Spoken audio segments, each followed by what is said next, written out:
Testicular atrophy অর্থাৎ পুরুষের অন্ডকোষ, যেটাকে টেস্টিস বলে ইংরেজিতে, অন্ডকোষ ছোট হয়ে গিয়ে যে সমস্যার সৃষ্টি হয় সেটাকে টেস্টিকুলার অ্যাট্রফি বলে।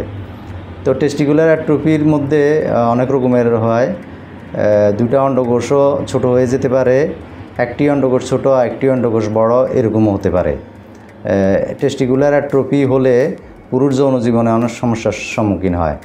টেস্টিকুলার অ্যাট্রফি সাধারণত হরমোনাল ইমব্যালেন্সের কারণে, ওষুধের পার্শ্ব প্রতিক্রিয়ায়, বিভিন্ন রকমের আঘাতের কারণে, ঝুঁকিপূর্ণ কাজ করলে এগুলোর আঘাতের কারণে এবং এসটিডির কারণেও টেস্টিকুলার অ্যাট্রফি হতে পারে। এসটিডি বলতে সেক্সুয়ালি ট্রান্সমিটেড ডিজিজ, অর্থাৎ অবাধে অবৈধ যৌন মিলন করলে যৌন মিলনের কারণে শরীরে যে ভাইরাসগুলো সংক্রমণ হয় সমস্ত ভাইরাসের সংক্রমণের কারণেও পুরুষদের অন্ডকোষ ছোট হয়ে গিয়ে টেস্টিকুলার অ্যাট্রফির সমস্যা হয়। তো যে কারণে হোক না কেন পুরুষদের অন্ডকোষের প্রতি যত্নশীল হতে হবে, ঘুম, খাবার দাবার ঠিক রাখতে হবে, পুষ্টিকর খাবার গ্রহণ করতে হবে। যে সমস্ত যুবক পুরুষ অতিরিক্ত হস্তমৈথুন করেন, হস্তমৈথুন থেকে বিরত থাকতে হবে এবং অবাধে অবৈধ যৌন মিলন করা যাবে না। অবাধে অবৈধ যৌন মিলন করলে যৌনবাহিত ভাইরাসের সংক্রমণের কারণে অন্ডকোষ ছোট হয়ে যায়। তো অন্ডকোষ ছোট হয়ে গেলে যৌন জীবনে অনেক রকমের সমস্যা হয়।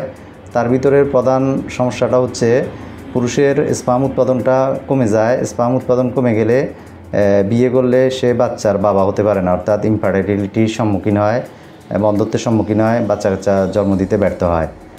আর আরও বড় সমস্যা হচ্ছে পুরুষের যৌন আগ্রহ উদ্দীপনা কমে যায়, অর্থাৎ টেস্টোস্টেরন উৎপাদন কমে গেলে যৌন আগ্রহ উদ্দীপনা কমে যায়। আর যৌন আগ্রহ উদ্দীপনা কমে গেলে পুরুষাঙ্গ শক্ত হয়ে দাঁড়ায় না, বীর্য পাতলা হয়ে যায়, দ্রুত বীর্যপাতের সমস্যার সম্মুখীন হয়, স্ত্রীকে যৌন সুখ দিতে পারে না। তো এই সমস্যাগুলো টেস্টিকুলার অ্যাট্রফির কারণে হয়। তো টেস্টিকুলার অ্যাট্রফি হলে আপনারা যত্রতত্র ভাসমান ওষুধ বিক্রেতার কাছ থেকে কোনো রকম উত্তেজক ওষুধ সেবন করবেন না। এটার চিকিৎসা করবেন হোমিও ডাক্তারের শরণাপন্ন হয়ে। অবশ্যই ক্লাসিক্যাল হোমিওপ্যাথিক চিকিৎসা পদ্ধতিতে চিকিৎসা গ্রহণ করবেন।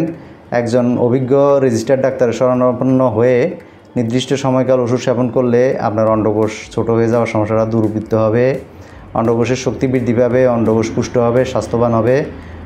পাশাপাশি অন্ডকোষ যখন শক্তিশালী হবে, স্পাম উৎপাদন হবে, পুরুষাঙ্গের স্বাস্থ্যটাও মোটা তাজা থাকবে, স্ট্রং থাকবে, যৌন জীবনে সুখী হবেন, বাচ্চা কাচ্চাও হবে ইনশাল্লাহ। তো আজকে এই পর্যন্তই। সবাই ভালো থাকবেন। আসসালামু আলাইকুম রহমতুল্লাহি ওয়া বারাকাতুহু।